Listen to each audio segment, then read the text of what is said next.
from a CEO of a company to a taxi driver. Hello, in this channel, we share true life stories of heroes. Hey, are you one of them? If you are one of them and you want your story to be shared on this channel, please don't hesitate. Chat us up so you can as well share your story on this channel.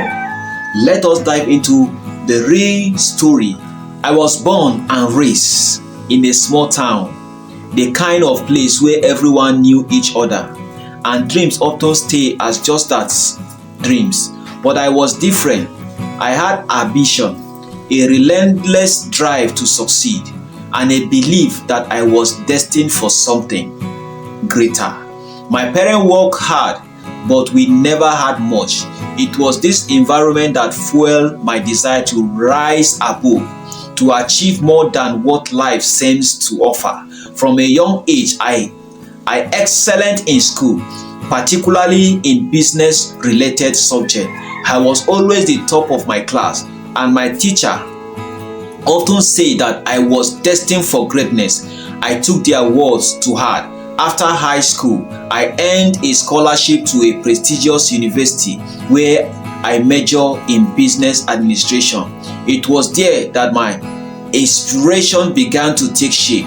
I spent countless hours in the library poring over books on businesses, management, and leadership. I knew that one day I wanted to run my own company. After graduating with honors, I entered the corporate world with an unshakable determination to succeed. I started at the bottom, working as an intern and a well-known tech company.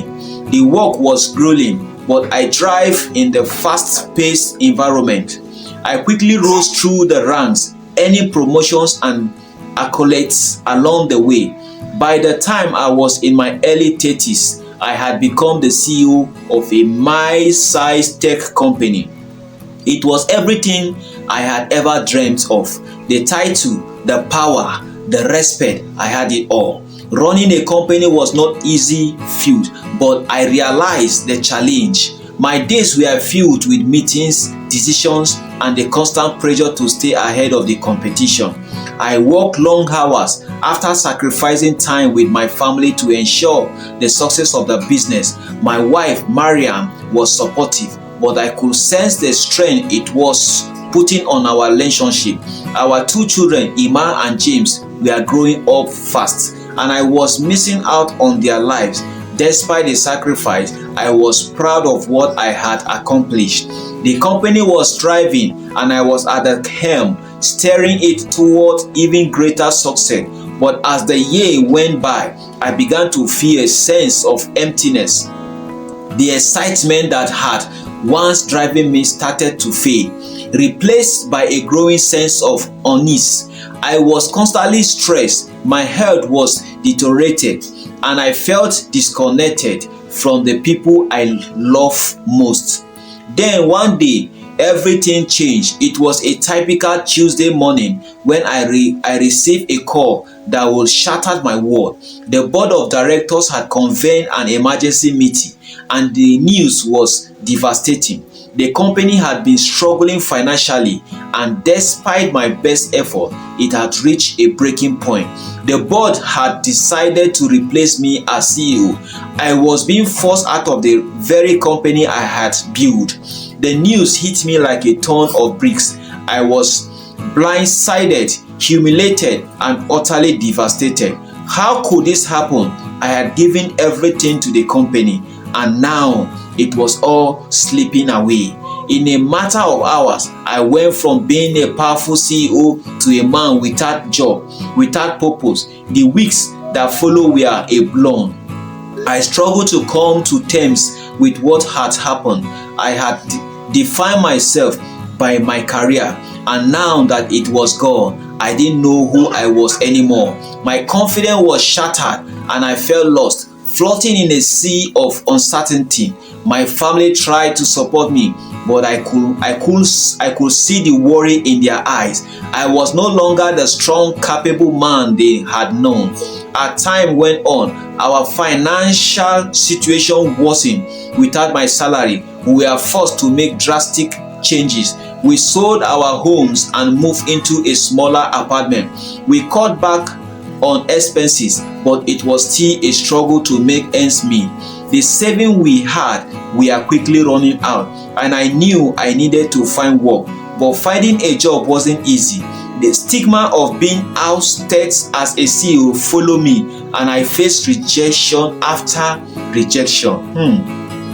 Then one day, out of sheer desperation, I decided to apply for a job as a taxi driver. It was a far cry from the executive office I had once occupied, but it was work and we needed the money. I remember the day I received my taxi license. It was a humbling moment, one that forced me to confront the reality of my situation.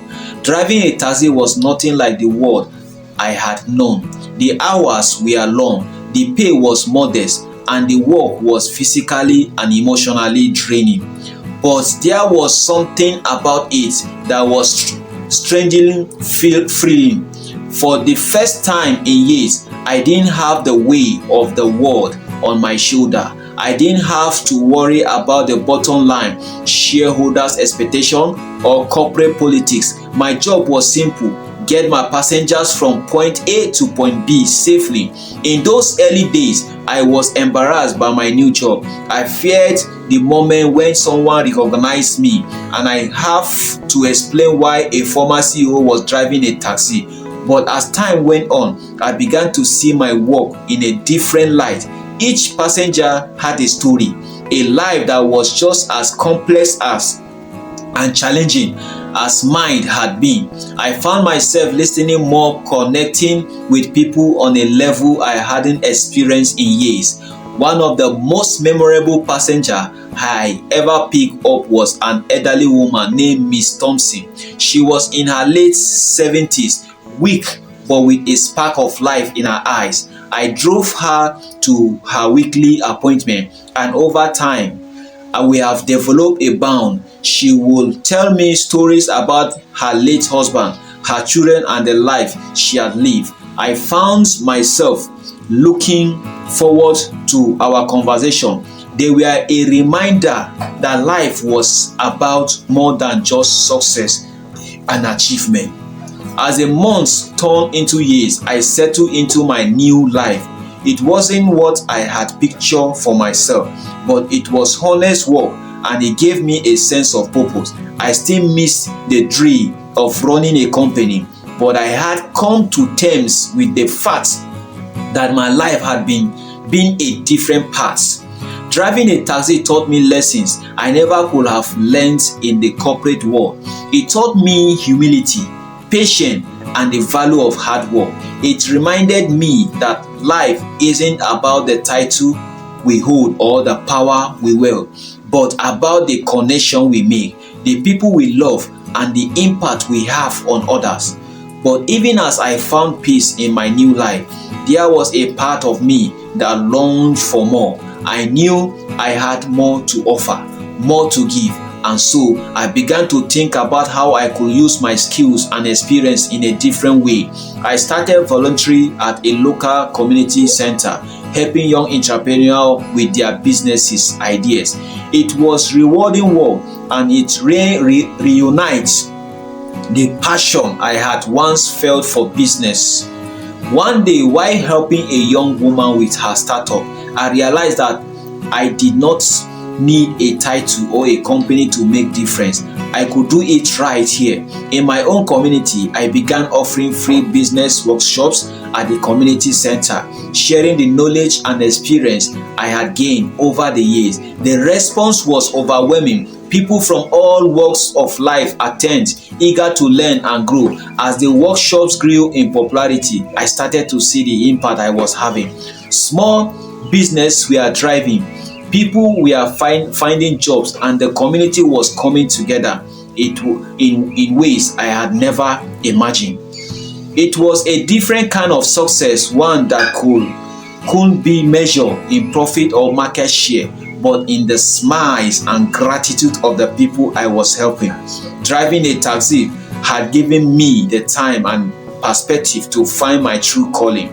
It wasn't about climbing the corporate ladder or making a name for myself. I was about using my skill to help others, to make a difference in the lives of those around me. Today, I still drive my taxi, but it's no longer out of necessity. It is a choice. I enjoy the simplicity of it, the connection with people, and the stories I hear every day. But more importantly, I have found a way to combine my love for business with my desire to give back. The community center has become my second home, and the work I do there is more fulfilling than anything I have ever achieved as a CEO. As I look back on my journey, I realized that losing my job as a CEO was the best thing that ever happened to me. It forced me to reevaluate my life, to let go of my ego, and to find meaning in something greater than myself.